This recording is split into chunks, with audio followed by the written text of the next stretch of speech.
got time to kill, so here's the Garmin GPS Dash Cam, and I pulled some. It came with a. It comes with a 4 GB SD card, which I was kind of surprised that it came with anything, and that's what I still got in there. I haven't decided if I want to get anything bigger because it's only there to capture something bad. It just constantly loops over itself, and there's a button you can press here to save the video. There's 4 buttons on here, as you can see. It the display times out after a certain amount of time. But anyway, what I'm trying to show you are these buttons here. If it'll clear, probably won't clearly show up because my camera doesn't like, my phone doesn't like to do that, and that's what I record all this with. There's a button down here on the bottom that you can press to capture video, to save, like oh, something just happened. You press that button and it like marks that as a, hey, this is a special segment. Keep this. Don't overwrite it, like it does all the other stuff. You also have the ability to press the second button up here to take a photograph, which I doubt I'll ever use, but hey. And it's got some settings that may be here. Let's see if we can go through this a little bit. I'm doing this, so there's, and this thing has the option of after it saves the video, you can actually review it right here on the camera. So we got camera options.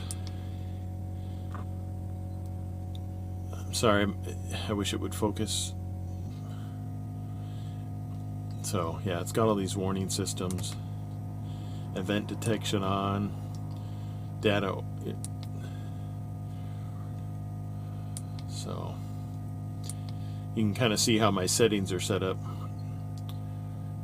Yeah, this thing beeps every once in a while, so to let, but I'm looking around and I'm like, there's no cars around me, so I'm not sure exactly how sensitive, how this exactly works, if it's,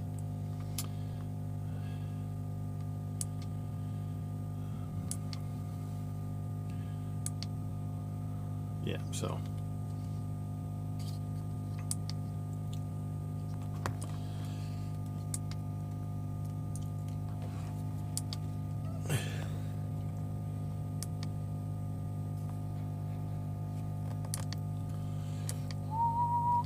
Operations. So you have to look around my camera. It's so dark on my phone that I can't go through the settings. So gallery, camera options, settings, and then this, and it times out, like I said, after like a minute or two, so it doesn't burn out your screen, so you're not cut. And I have it mounted in a spot where, you know, if you look at my front windshield here, I can't get it any. Trying to back up as much as I can. It's up, there's my left side of my windshield, and it's on the same level as my it's pre-pass for, I think this is Texas and Oklahoma. But anyway, I drive around with my sun visor down anyway on both sides, so it doesn't block my view in any way. And I got a clip here showing what, on my very first day of operations, of kind of the crazy stuff you can see. Overall, I haven't had any issues with it. It seems to work just fine, and it seems to, when I press that capture video button, I haven't had an issue of it not doing what it said it's supposed to do. I'm waiting to pick up steel I-beams at this place, but anyway, I'm trying to think what else. It comes with a data core, a 4 GB data card. It comes with a cable to connect the camera to your computer, so you can transfer the video. It also comes with a 12-volt adapter power cord, which I think is a little short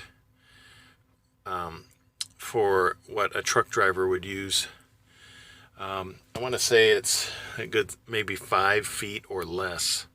And yeah, it reaches it, but I wanted to snake my power cord all the way around the edge of the window and down, which my previous one did. It was like 11 or 12 feet long.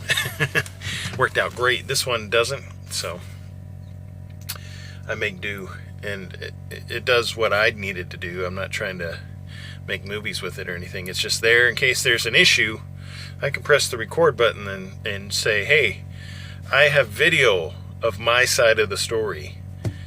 And so you don't have to take my word for it. You can see for yourself what happened if that were to ever occur. And you'll see here on this clip that I caught just how important these cameras can be in certain situations.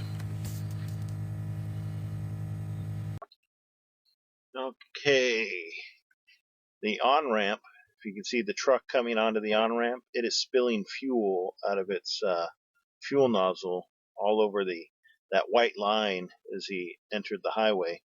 I don't know if it could be picked up, but at first when I saw it, I was like, whoa, he's got a lot of water, but it was actually, I drove through it and you could smell the diesel as you pass that area, so I don't know if it necessarily picked it up.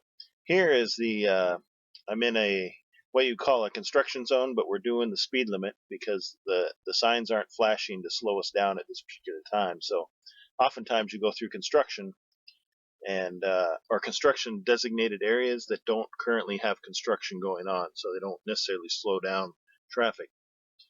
So, but some people get impatient, as you'll see with this driver here. He was not happy with how slow traffic moves in conjunction with what he's trying to do.